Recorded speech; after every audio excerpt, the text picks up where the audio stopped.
믿음은 반드시 시험되어야 됩니다. 믿음을 가진다는 것은 엄청난 겁니다. 성경은 그래서 믿음을 가장 귀한 금에 비유합니다. 믿음은 언제 옵니까? 하나님의 말씀을 들은 것에서 옵니다. 레마를 들으면 믿음이 옵니다. 우리의 영에 하나님의 말씀, 그 레마가 들리면 믿음이 오는 거죠. 그러면 그 믿음은 가만히 있지 못합니다. 반드시 뭐 하게 됩니까? 입술로 고백하게 됩니다. 우리가 입술로 고백할 때 정말 대제사장이신 예수 그리스도의 그 능력을 경험하게 됩니다. 믿음은 반드시 뭐 하게 됩니까? 가만히 있지 못합니다. 내가 진짜 믿기 때문에 행동으로 나타날 수밖에 없는 겁니다. 믿음은 내 심령에 있는 것이기 때문에 그 다음에는 뭘 통과하게 되느냐? 반드시 시험을 통과하게 되어 있습니다. 누가 시험을 좋아하는 사람 누가 있겠습니까? 여러분, 고난받는 걸 좋아하는 사람 누가 있겠습니까? 몸이 아픈 걸 좋아하는 사람 누가 있겠어요? 내 인생에 하나님의 섭리 가운데 어두운 섭리가 작용하는 걸 좋아하는 사람 누가 있겠습니까? 여러분, 시련을 당하는 걸 좋아하는 사람 누가 있겠습니까? 그리고 사랑하는 배우자와 사별한다, 자식이 죽는다, 아니면 전쟁이 일어난다, 이런 것을 기뻐할 사람 누가 있겠습니까? 근데 믿음이 오면 그 다음부터 반드시 통과하는 것이 뭐냐? 반드시 시험에 터뜨린 것을 보게 됩니다. 그게 하나님의 사랑이에요. 하나님은 우리를 시험받게 만들면서 굉장히 쾌감을 느낀다, 이런 분이 아닙니다. 내가 시험받을 때, 내가 시험의 기간을 통과할 때 주님은 우리와 함께 하시는 것을 보게 됩니다. 오늘 첫 번째입니다. 믿음은 환난 중에서도 기뻐합니다. 우리에게 믿음이 있다면 환난 가운데 기뻐할 이유가 있습니다. 로마서 5장 1절부터 11절을 보면 그리스도를 통한 하나님과 우리 사이의 믿음의 관계에 대해서 말하면서 기뻐하다라는 단어를 세 차례 사용합니다. exalt, 이 단어가 세 번이나 나옵니다. 기뻐서 어쩔 줄을 모르는 거예요. 우리가 환난 가운데서 기뻐서 어쩔 줄을 모르는 겁니다. 이게 바로 믿음 있는 삶 특징입니다. 내가 하나님이시는 믿음을 심령의 말씀을 들음으로 가지게 되면 환난 가운데서 기뻐서 어쩔 줄을 모르는 거예요. 로마서 5장 2절입니다. 우리가 하나님의 영광의 소망을 기뻐하느니라. 진정한 그리스도인들은 지금 현재 하나님의 영광의 상속자입니다. 하나님의 영광의 상속자예요. 영원 동안 하나님과 함께 그 영광을 나누어 가지게 됩니다. 이게 얼마나 기쁜 일입니까? 그 사실을 정말로 믿는다. 그러면 우리가 기뻐하게 됩니다. 로마서 5장 3절에서 이런 말씀을 합니다. 그리할 뿐 아니라 우리가 환난도 기뻐하나니. 환난을 기뻐한다. 이상하게 보이죠? 그래서 은혜는 역설입니다. 왜 예수 믿는 사람에게 반드시 환난이 있느냐? 왜 고통이 있느냐? 사실 그게 알고 보면 하나님의 사랑이에요. 하나님은 우리를 너무나 사랑하시기 때문에 우리를 정화시키기를 원합니다. 믿음이 온다 하면은 시험을 통과하도록 만드시는 거예요. 그 시험을 통과하면서 하나님과 우리 사이의 인격적인 관계가 깊어집니다. 하나님을 신뢰하는 것이 더 깊어집니다. 불을 통과하는 거죠. 그게 하나님의 사랑이에요. 하나님이 그때 우리가 고난받고 눈물을 흘리고 있는데 어떨 때는 몸이 아프고 마음이 아프고 너무나 멘탈이 나오고 어려움 당하고 있는데 하나님이 기뻐하느냐? 그게 아니에요. 하나님이 더 아픈 거예요. 여러분, 자녀가 어려움을 통과한다. 그럼 어떻게 됩니까? 그걸 쾌감을 느낀다. 그 사랑이 아니죠. 하나님은 우리가 시험 당할 때 함께 시험을 당합니다. 우리가 눈물을 흘릴 때 함께 눈물을 흘립니다. 내가 외로울 때 주님이 함께 계십니다. 이게 놀라운 비밀이에요. 그래서 은혜라고 하는 것은, 진리라고 하는 것은 뭡니까? 역설입니다. 역설적인 겁니다. 너무나 놀라운 역설인 것을 보게 됩니다. 로마서 5장 3절 하반절부터 5절까지입니다. 환난은 인내를 이루고, 왜 우리가 환난 가운데 기뻐야 됩니까? 환난은 인내를 이루고, 4절 인내는 연단은 소망을 이루는 줄 알미라. 소망이 부끄럽지 않은 것은 우리에게 주신 성령에 의하여 하나님의 사랑이 우리 마음속에 부어졌기 때문이라. 환난은 하나님이 주시는 것인데, 그것을 하나님이 주신 것으로 여기고 믿음으로 인내할 때, 그 환난은 그 어떤 다른 것으로도 만들어낼 수 없는 결과를 우리의 성품 가운데 만들어냅니다. 하나님의 사랑이 바로 이런 것이구나, 이걸 깨닫게 되는 겁니다. 인간이 되는 거죠. 비로소 신앙인이 되는 겁니다. 성숙되는 겁니다. 하나님의 사랑이 이런 것이구나, 그걸 깨닫게 되는 거예요. 누구나 고통을 싫어합니다. 어떤 분은 주사 맞는 것도 힘들어 하더라고요. 누구나 인생에 그냥 꽃길만 걷길 원합니다. 인생이 꽃길인가요? 예수 믿고 꽃길만 걷는다, 그런 건 66군에 없습니다. 내가 정말로 믿음을 가지게 되면 그 다음부터는 시험을 통과하게 되는데, 너무나 아프고 힘들고 이런 과정을 통과하게 되는 겁니다. 깨닫고 보면 어떻게 됩니까? 이게 하나님의 사랑이네. 야, 하나님의 사랑이다. 그 하나님의 사랑에 감격하게 되는 겁니다. 우리는 어떨 때 구렁텅이에, 시궁창에 빠지게 됩니다. 힘들죠? 어떨 때는 몸이 아프고 상황이 힘들고, 어떨 때는 내가 엄청난 압박을 사방에서 받고 이럴 때가 있습니다. 이때 믿음이 있으면 어떻게 됩니까? 기쁘죠. 춤을 출 것 같아요. 암으로 죽어가면서도 어떤 분은 보니까 너무나 기뻐하는 걸 봤습니다. 그 기쁨 때문에 가족들이 복음 바깥에 있었는데, 야, 저게 무엇인가? 본인들에게는 없는 절대적인 평안, 하늘의 평안, 기쁨, 절대적인 확신, 이걸 암으로 죽어가는 사람이 가지고 있는 거예요. 그 과정을 지나면서 기도했던 온 가족이 그리스도께로 돌아오는 이런 일들이 얼마나 지구상에 많이 일어나는지 모릅니다.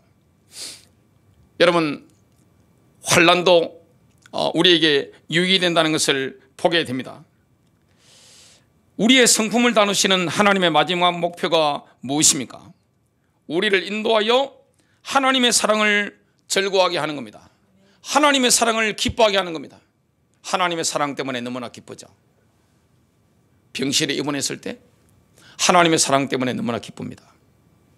내가 압박을 받을 때, 내가 외로울 때, 사회적으로 격리될 때, 어떨 때는 남들로부터 내가 신앙 때문에 치탄을 받을 때, 다른 사람들로부터 오해를 받을 때, 몸이 너무 아플 때, 죽을 것 같을 때, 이런 압박 가운데서 우리는 뭐 하게 됩니까? 기뻐서 어쩔 줄을 모르는 거예요. 익솔트라는 단어를 지금 사도 바울이 영감을 받아서 3번이나 로마서 5장 1절부터 11절에 사용하고 있는 겁니다. 믿음은 바로 이런 겁니다. 로마서 5장 11절, 그리할 뿐 아니라 우리가 우리 주 예수 그리스도로 말미암아 이제 속죄를 받았으며 그분을 통해 또한 하나님을 기뻐하느니라. 하나님의 목표가 뭡니까? 우리에게 베풀어 주신 복 때문에 기뻐하는 게 아닙니다. 그건 기본적인 거죠. 하나님이 나에게 베풀어 주신 복이 얼마나 큽니까?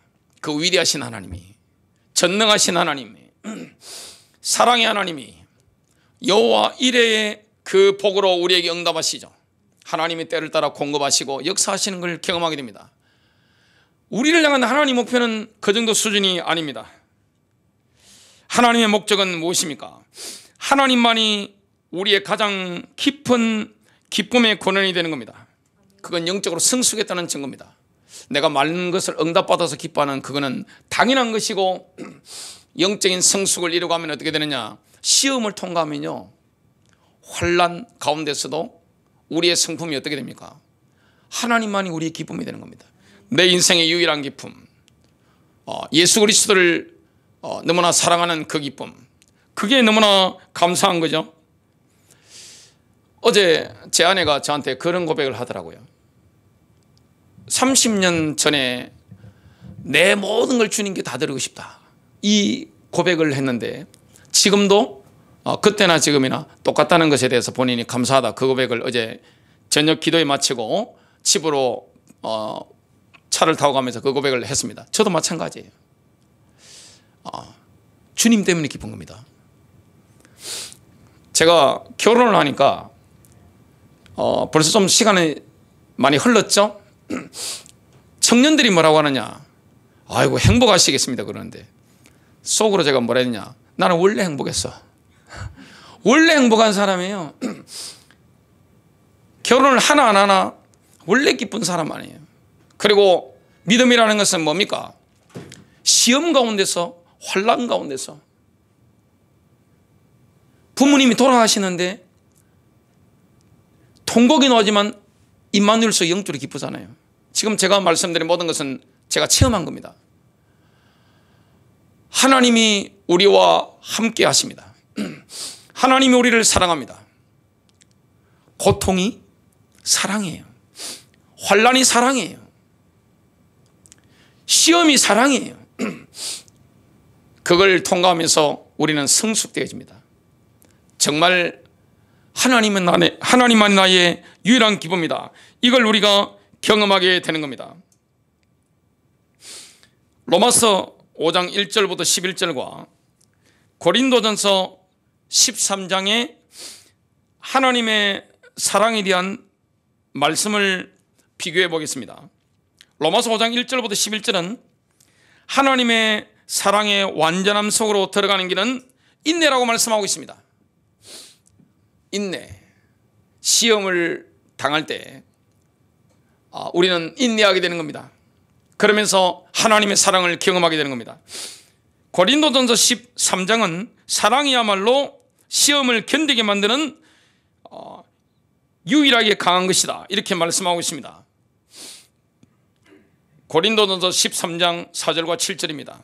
사랑은 오래 참고 친절하며, 사랑은 시기하지 아니하며, 사랑은 자기를 자랑하지 아니하며, 우쭐대지 아니하며. 7절입니다. 모든 것을 참으며, 모든 것을 믿으며, 모든 것을 바라며, 모든 것을 견디느니라. 참 놀라운 거죠. 로마서 5장 1절부터 11절은 믿음과 소망과 사랑을 그리스도인이 체험하는 연속적인 단계로 제시합니다. 믿음은 소망으로 인도하죠. 소망은 사랑으로 인도합니다.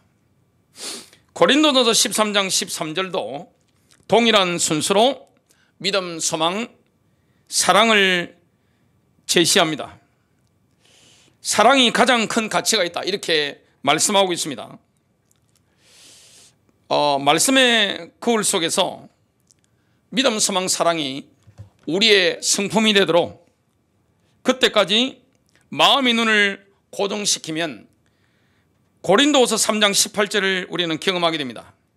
그러나 우리는 다 가리지 않은 얼굴로 거울을 보는 것 같이 주의 영광을 바라보며 같은 형상으로 변화되어 영광에서 영광에 이르렀나니 이것은 곧 주의 영으로 말미암은 것이니라. 영광에서 영광으로, 이 말씀은요 믿음에서 소망으로, 그리고 소망에서 사랑으로, 이런 뜻입니다. 저와 여러분이 하나님의 말씀의 그거를 지속적으로 들여다보면 어떻게 됩니까? 우리의 성품이 바뀝니다. 그래서 성경을 자세히 들여다보는 분들은 얼굴이 코팅이 됩니다. 은혜로 코팅이 됩니다. 은혜로 빛이 번쩍번쩍 납니다. 왜 그렇습니까? 심령에 하나님의 은혜가 충만하기 때문에 그렇습니다. 속에서 기쁨이 막 뿜어져 나옵니다. 그게 얼굴과 눈을 통해서 나옵니다. 제가 며칠 전에 화랑유원지를 갔습니다. 그 추탕집이 맛있어서 제 아내와 함께 교회에 있다가 점심때 갔습니다. 그러니까 개가 멋있는 개가 지나가는 거예요. 아유, 제가 그냥 못 가니까 이렇게 손을 들고 하니까 그 견주하고 저하고 대화를 하게 된 겁니다. 저보다 견주가 연세가 훨씬 많으셔요. 무슨 개입니까? 그러니까 풍산개라는 거예요. 개가 참 멋있네요. 그러니까 뭐 개에 대해서 하는데 제 마음에 완전 쏙쏙 들어오도록 이렇게 하시는 거예요. 근데 이 견주께서 뭐라고 하시느냐? 개도 사람을 알아본다는 거예요. 조그만 뭐 개들은 잘 모르는데 이미 진돗개나 풍산개 정도 되면 이 머리가 좋기 때문에 사람에 대해서 딱 그냥 본다는 거예요. 평소에 개 안 짖는데 어떤 사람한테는 개가 막 짖는데요, 그냥. 근데 그 견주 말씀이 우리 개가 안 짖는데 왜 짖을까 싶어가지고 그 상대방이 어떤 사람인지 주변의 사람한테 물어봤답니다. 수소문해 본 결과 굉장히 인격적으로 그 성품적으로 풍기는 기운이 굉장히 안 좋다고 말씀하시더라고요. 그 대화가 끝났는데 이 풍산개가 저한테 와가지고 막 비비고 처음 보는데 그래요. 처음 보는데 비비고 다른 사람한테 안 가는데 저한테 자꾸 오는 거 비비고 이렇게 해가지고 그날 제 바지가 완전히 개 냄새로 완전히 해가지고 바로 집에 가가지고 가족들이 싫어할 수 있으니까 샤워를 하고 옷 다 벗어가지고 세탁기에 다 집어넣고 그랬는데 사람은요 풍기는 기운이라는 게 있습니다. 개도 합니다. 마귀도 합니다. 저와 여러분이 하나님의 말씀의 빛이 비치는 현장에 있으면 어떻게 됩니까? 내 심령이 살아나는 겁니다. 어둠이 떠나가는 것을 우리가 경험하게 됩니다. 야고보서 1장 2절부터 4절을 보면 믿음은 시험에 의해서 발전됩니다. 내 형제들아 너희가 여러 가지 시험에 빠질 때 그것을 다 기쁨으로 여기라. 여러분 인생에 어려움 오는 걸 기쁘게 여기시기 바랍니다. 하나님의 섭리 가운데 우리에게 어려움을 허락하시는 거 시험의 기간 그걸 기뻐해야 됩니다. 너희 믿음의 단련이 인내를 이루는 줄 너희가 아느니라. 오직 인내를 완전히 이루라. 이것은 너희가 완전하고 완벽하여 아무것도 부족함이 없게 하려 함이라. 지금 바울의 메시지가 뭡니까? 환난 가운데서도 기뻐해야 한다. 야고보서의 메시지가 무엇입니까? 모든 시험을 기쁨으로 여겨야 한다. 시험만이 인내를 만들어냅니다. 인내만이 우리를 위한 하나님의 완전한 뜻 속으로 들어갈 수 있는 유일한 길입니다. 두 번째입니다. 우리의 믿음은 반드시 불에 의한 시험을 통과해야 합니다. 우리가 불시험을 통과하잖아요. 그때 그 실제로 시험 받는 것은 뭡니까? 우리의 믿음입니다. 내 마음에 믿음이 왔을 때 시험의 터널을 통과하는데 실제 그 용광로를 통과하는 것은 뭡니까? 우리의 믿음인 것이죠. 베드로의 메시지도 똑같습니다. 우리의 믿음이 반드시 통과해야 할 시험에 대해서 경고합니다. 그리스도인들을 베드로가 어떻게 묘사하고 있습니까? 베드로전서 1장 5절입니다. 너희는 마지막 때에 드러내려고 예비된 구원에 이르도록 믿음을 통해 하나님의 권능으로 보호받고 있느니라. 하나님의 능력이 우리의 삶 가운데 효과적으로 역사할 수 있는 것은 오직 믿음을 통하여 합니다. 믿음이 얼마나 귀한 겁니까? 내가 믿음을 가지고 있으면 불시험을 통과하는 겁니다. 베드로전서 1장 6절부터 7절입니다.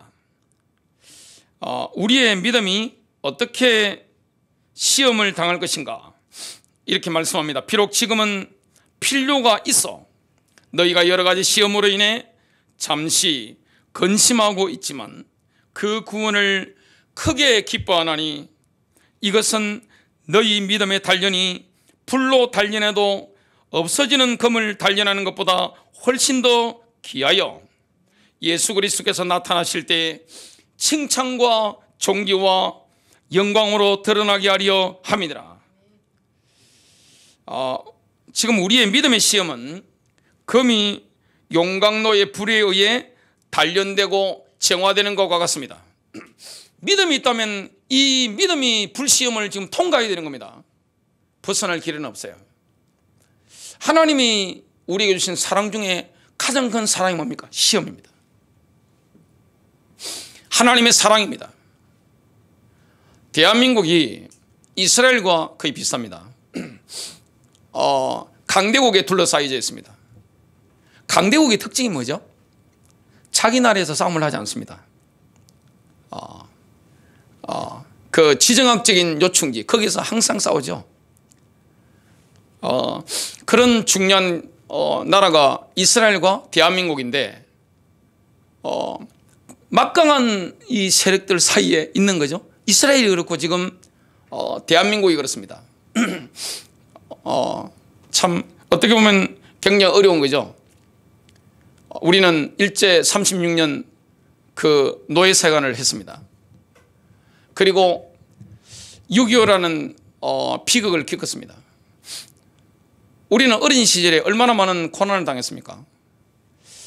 저희 아버지 어머니 하시는 말씀, 어릴 때 너무 고생시켜서 미안해. 저는 사랑받은 밖에 생각이 안 나는데 늘 그 말씀 하세요. 미안한 게 많아. 그 말씀을 하시는데 그게 다 하나님의 사랑이죠. 우리가 눈물을 흘릴 때가 있잖아요. 밤에 잠을 자지 못하고 불면의 밤속에 흐느끼고 통곡할 때가 있습니다. 어떨 때는 가슴이 아프고 어떨 때는 몸이 아프고 어떨 때는 내가 다른 모든 사람들로부터 고립되고 오해를 받고 욕을 먹고 이럴 때가 있습니다. 그게 하나님의 사랑이에요. 하나님의 사랑. 그 하나님의 사랑 때문에 우리는 뭐 하게 됩니까? 그런 시험의 날에 기뻐하게 되는 겁니다. 그게 바로 믿음인 것을 오늘 말씀하고 있는 겁니다. 처음에는 불같은 시련을 통과할 때 그리스도인의 삶에 속하지 않는 이상한 일로 여길 수도 있습니다. 그러나 불같은 시험은 우리의 믿음을 정화시키는 데 있어서 필수입니다. 그래서 베드로는 우리에게 계속해서 기뻐해라 이런 권면을 하고 있는 겁니다. 강렬한 시험과 강렬한 기쁨은 밀접하게 연관되어 있는 겁니다. 예수를 믿는데 너무나 큰 시험, 시련, 고통, 어려움, 이때 우리는 어떻습니까? 영적인 기쁨을 최고로 느낄 때입니다. 말라기 선지자는 메시아가 오시는 그날을 이렇게 예언합니다. 메시아께서 자기 백성에게 오셔서 정련하는 자가 금과 은을 다루듯이 이스라엘을 다루실 것을 예언했습니다. 성경은 이스라엘의 회복에 대해서 많이 말씀하고 있습니다. 선지자들이 그랬고 로마서 9장, 10장, 11장에 예언하고 있습니다. 그러면 하나님이 이스라엘을 사랑하시는데 자기 백성을 사랑하시는데 어떻게 다루십니까? 정련하는 자가 금과 은을 다루듯이 뭐합니까? 불 속에 집어넣는 거예요. 안 그러면 안 되는 겁니다. 그게 하나님의 사랑입니다. 인간이 이성으로 이해할 수 없는 거예요. 왜 믿음 있는 자가 저토록 어려움을 당할까? 저토록 눈물을 흘리는 상황? 어떨 때는 피눈물이 흐르고 심장에도 피가 나고 잠을 자지 못하고. 왜 그렇습니까? 사랑이에요. 하나님의 사랑이에요. 그때 하나님도 우리와 같이 눈물을 흘리는 겁니다. 그게 사랑이에요. 말라기서 3장 2절 3절입니다. 그러나 그가 임하는 날을 누가 견디겠느냐? 그가 나타나는 때에 누가 서겠느냐? 그는 정련하는 자의 불과 같고 세탁하는 자의 비누와 같으니라. 그가 은을 정련하여 깨끗하게 하는 자같이 앉아서 레이의 아들들을 깨끗하게 하되 금과 은같이 그들을 깨끗하게 하여 그들이 의 안에서 주에게 헌물을 드리게 하리라. 용광로를 금과 은이 통과할 때 어느 정도입니까? 완전히 맑아질 때까지, 금과 은이 깨끗하게 떠오를 때까지 뭐합니까? 그냥 불을 붙여버리는 겁니다. 그래야 정화되는 겁니다. 뭐가 정화되는 겁니까? 우리의 믿음이 정화되는 거예요. 믿음이 얼마나 귀한 겁니까? 이처럼 고통과 시험은 하나님께서 자기 백성을 정련하시는 용광로입니다. 우리는 이렇게 고백하죠. 하나님 왜 이러십니까? 힘들어요. 저 같은 경우 하나님이 알았다, 두세 개 하시더라고요. 하나님 힘들어요. 불면의 밤들을 보낼 때 얼마나 힘들어요. 상황이 너무 어려울 때 얼마나 힘들어요. 그게 하나님의 사랑이에요. 깨닫고 보면 사랑입니다. 고난이 사랑이에요. 어려움이 사랑이에요. 시련이 사랑이에요. 하나님이 우리를 얼마나 사랑합니까? 참 인간의 이성으로는 이해할 수 없는 겁니다.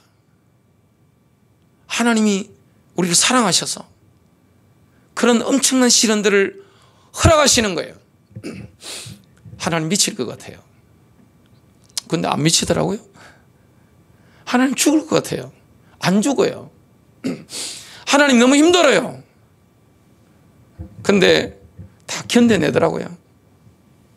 그게 하나님의 사랑이라고요. 우리는 깨닫게 됩니다. 선지자들의 글을 한번 보겠습니다. 이스라엘의 남은 자들을 지금 심판의 불을 통과하게 하시는 장면을 예언하고 있습니다. 이사야서 48장 10절입니다. 보라, 내가 너를 단련하되 음과 함께 단련하지 아니하고 너를 고난의 용광로 속에서 택하였노라. 고난의 용광로, 용광로를 누가 좋아합니까? 그걸 어떻게 견뎌요? 근데 다 견뎌, 집디다. 통과가 되는 거예요. 스가랴 13장 9절입니다. 내가 그 3분의 1을 불 가운데로 지나게 하고 은을 정죄하듯 그들을 정죄하여 금을 단련하듯 단련하리라. 그들이 내 이름을 부르리니 내가 그들의 말을 들으며 또 말하기를 그것은 내 백성이라 할 것이요 그들은 말하기를 주는 내 하나님이시니다 하리라. 여러분, 최후의 만찬에서 예수님께서는 베드로가 곧 예수님을 부인할 것을 말씀하셨죠. 경고하셨습니다. 누가복음 22장 32절입니다. 내가 너를 위하여 내 믿음이 쇠하지 않도록 기도하였은즉 너는 돌이킨 뒤에 내 형제들을 강하게 하라. 지금 베드로는요 다혈질이기 때문에 열정이 넘치는 사람입니다. 그런데 압박이 심해지자 뭐 하게 됩니까? 그냥 무참하게 무너지는 겁니다. 어떻게 그렇게 예수님을 부인할 수가 있습니까? 어떻게 도망갈 수가 있습니까? 베드로는 실패하더라도 베드로의 믿음이 쇠하지 않는다면 다시 한번 주님께 신앙을 고백할 수 있는 겁니다. 결국 예수님의 부활 이후에 완전히 오뚜기처럼 탁 일어나죠. 믿음이 그런 겁니다. 우리도 심각한 압박을 받으면 베드로처럼 임시적으로 일시적으로 실패할 수 있습니다.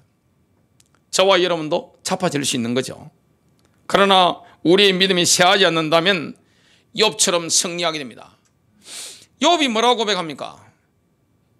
욥기 23장 10절입니다. 그러나 내가 가는 길을 그가 아시나니 그가 나를 단련하신 후에는 내가 순금같이 되어 나오리라. 세 번째입니다. 시험은 일이 너무 안 풀리는 모습으로 다가올 수도 있고 엄청난 성공의 형태로 다가올 수도 있는 겁니다. 너무너무 뭐가 잘 되는 거예요. 예수 믿는데 갑자기 너무너무 잘 되는 거예요. 이것도 엄청난 시험이 될 수 있습니다. 그리고 야, 어떻게 해도 이렇게 안 될까? 이런 압박을 받을 수가 있는 거죠. 마태복음 13장에는 씨 뿌리는 자의 비유가 나옵니다. 하나님의 말씀에 대한 4가지 반응이 나옵니다. 길가에 떨어진 씨는 하나님의 말씀을 결코 마음으로 받아들이지 않습니다.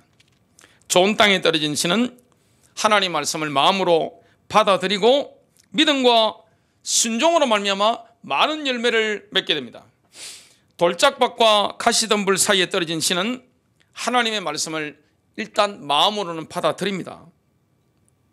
하지만 그들이 통과해야 될 시험들을 통과하지 못하는 겁니다. 시험을 통과 못하는 거예요. 마태복음 13장 20절부터 21절. 그러나 돌밭 속에 씨를 받은 자 곧 그 자는 말씀을 듣고 즉시 기쁨으로 받아들이나. 이 지금 돌이 많은 장소에 떨어진 씨죠. 속에 뿌리가 없어 잠시만 견디는 자니 말씀으로 인하여 환난이나 핍박이 일어나는 때에 그가 곧 실족하느니라. 처음에 잘 믿습니다. 아이고 목사님을 만나서 인생 해답을 얻고 좀 있다 보니까 얼굴이 시커매지고 안 나타나더라고요. 이런 분들이 있습니다. 환난이나 핍박이 왔을 때 믿음으로 승리하려고 하면 하나님의 말씀이 마음속 깊은 것으로 뚫고 들어가도록 해야 됩니다. 그래서 모든 것을 하나님의 뜻과 일치하도록 해야 됩니다. 우리 마음속에 돌밭이 없어야 되는 거죠. 이 세상의 염려와 재물의 속임수에 속는 사람들에 대해서 말씀하고 있는 것이 마태복음 13장 22절입니다. 돈이 얼마나 무서운지 한번 보겠습니다. 염려가 얼마나 무서운 것인지. 가시나무들 사이에 씨를 받은 자 또한 말씀을 듣되 이 세상의 염려와 재물의 속임수가 말씀을 숨막히게 함으로 열매 맺지 못하는 자니라. 우리가 일단요 염려가 많아버리면 말씀이 내 마음에 거할 수가 없는 거죠. 이 재물도 마찬가지입니다. 성공과 실패의 시험은 모든 성도가 거쳐야 되는 시험입니다. 누구나 다 거칠 수밖에 없는 겁니다. 예외가 없습니다. 잠언서 24장 10절입니다. 핍박에 굴복하는 사람에 대해서 지금 이렇게 말씀하고 있습니다.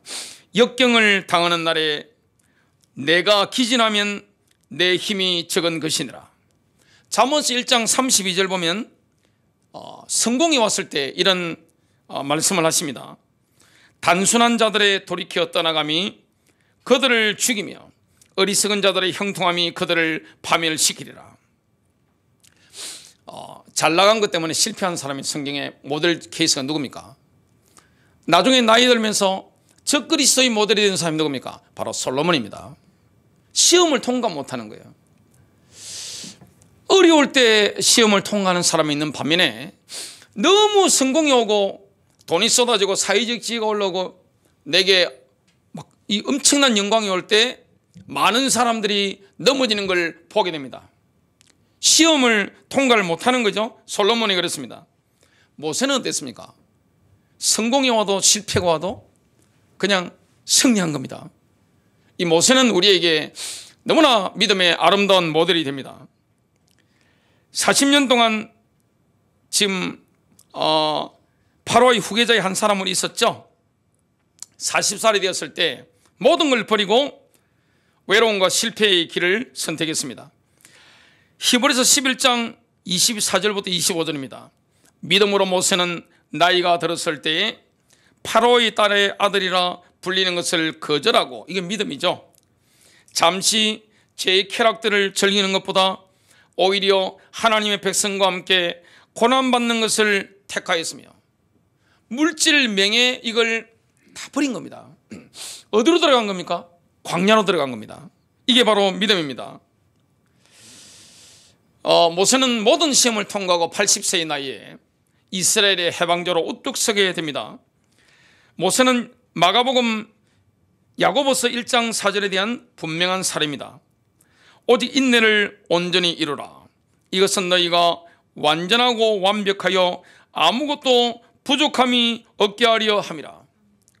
많은 분들이 하나님 나라에 로마서 16장이라든지 히브리서 11장에 나오는 사람들처럼 쓰임받기를 원합니다. 이름을 보면 뭐 바울이 얼마나 많은지, 다윗이 얼마나 많은지, 사무엘도 우리나라에 이름 얼마나 많은지 모릅니다. 한나라는 이름 얼마나 많은지 굉장히 많아요. 요셉이라는 이름이 얼마나 많고 요한이라는 이름이 얼마나 많습니까? 그러려면 바울이 치렀던 그 고통과 영광의 시련을 통과해야 됩니다. 다윗이 어느 정도 어려움을 당한지 아세요? 혓바닥에 입에 천장이 붙었습니다. 불면의 밤. 그리고 언제 목이 날아갈지 모릅니다. 사방에서 압박에 들어오는 거예요. 요셉이 얼마나 어려움을 당했습니까? 믿음을 가지고 있는데 하나님이 요셉을 죽음의 구렁텅이로 집어 던진 겁니다. 그게 하나님의 사랑입니다. 얼마나 요셉이 많이 울었겠어요. 하늘을 바라보면서 그 이집트로 팔려가면서 한없이 울었습니다. 그 불면의 밤, 눈물의 통곡, 그걸 통과한 겁니다. 그러니까 그걸 통과한 사람들은 영광의 자리에 올라갔을 때 교만하지 않잖아요. 다윗을 한번 보세요. 얼마나 말년이 아름답습니까? 요셉의 말년이 얼마나 아름답습니까? 그 창세기를 읽어보면 요셉의 그 스토리를 읽으면 뭐가 나옵니까? 저절로 감동이 돼서 눈물이 나잖아요. 다윗도 마찬가지고. 믿음이라는 것은 뭡니까? 반드시 시련, 시험, 이걸 통과하게 되어 있는 겁니다. 성공과 실패를 어떻게 다뤄야 됩니까? 거기에 완벽한 모델 케이스는 예수 그리스도십니다. 예수님이 예루살렘에 입성하셨습니다. 모든 군정이 옷을 던지면서 뭐라고 합니까? 호산나 그랬습니다. 주의 이름으로 오시는 이스라엘의 왕은 복이 있도다 그랬습니다. 일주일 후에 그 동일한 군중이 뭐라고 했습니까? 그를 십자가에 못 박아라. 그를 십자가에 못 박아라. 여론이라는 것은 믿을 게 못 됩니다. 순식간에 일주일 만에 이렇게 바뀔 수가 있습니까? 예수님의 제자들도 전부 예수님을 버렸습니다. 그러나 예수님은 뭘 따라가는 겁니까? 하나님의 뜻만을 추구하고 가는 겁니다. 누가 나에게 칭찬해주고 사회적으로 누가 나를 망신을 주고 공격한다 할지라도 그건 상관이 없는 거예요. 나와 상관이 없는 거예요. 뭐 하는 겁니까? 하나님의 뜻만 완전하기 때문에 그걸 따라서 묵묵히 우리가 걸어가게 되는 겁니다. 히브리서 11장에는 믿음의 모든 시험을 통과한 믿음의 원로들이 이런 도전을 줍니다. 그리고 히브리서 11장 12장 1절부터 2절에는 승리하신 그리스도께 우리의 시선을 고정시키면 반드시 승리한다는 말씀을 합니다. 그러므로 정인들이 이렇게 큰 구름을 이루며 또한 우리를 둘러싸고 있으니, 지금 저는 항상 느끼는 게 뭐냐면 아브라함과 이삭과 야곱, 다윗과 이사야, 예레미야, 에스겔, 다니엘, 스가랴, 또 바울이나 베드로 같은, 요한 같은 이런 믿음의 영웅들이 저를 응원하고 있다는 걸 항상 생각합니다. 주의 천사들이 저를 지켜보고 있다는 사실을 항상 의식합니다. 얼마나 든든한지 몰라요. 그리고 여러분들의 기도가 제게 있다는 사실을 저는 항상 의식하고 있습니다. 오늘 아침은 새벽에 기도를 하고 이렇게 제가 묵상하면서 좀 걸었습니다. 쭉 걷는데 안산시의 부곡동 1동 그 앞에 공원을 쫙 걷는데, 야, 보니까 얼마나 아름다운지. 미국 뉴욕의 센트럴 파크처럼 아름답더라고요. 얼마나 이게 도시가 잘 이렇게 예쁘게 아름답게 되어 있는지. 그러면서 새벽에 또 아침에 묵상하면서 여러분들을 일일이 다 만났습니다. 뭘로 만났을까요? 기도입니다. 여러분들의 기도가 제게 있다는 사실을 저는 항상 느낍니다. 믿음의 영웅들 우리를 지켜보고 있는 겁니다. 하늘의 천사가 우리를 지켜보고 있는 겁니다. 모든 무거운 것과 너무 쉽게 우리를 얽어매는 죄를 우리가 떨쳐버리고 인내로 우리 앞에 놓인 경주를 달리며 우리의 믿음의 창시자요 또 완성자이신 예수님을 바라보자. 그분께서는 자기 앞에 놓인 기쁨으로 인해 십자가를 견디사 그 수치를 멸시하시더니 이제 하나님의 왕자 오른편에 앉으셨느니라. 결론 맺습니다. 믿음의 사람은 시험의 불길을 통과할 때 불순물이 제거되면서 강렬한 기쁨을 경험하게 됩니다. 승리하시길 바랍니다.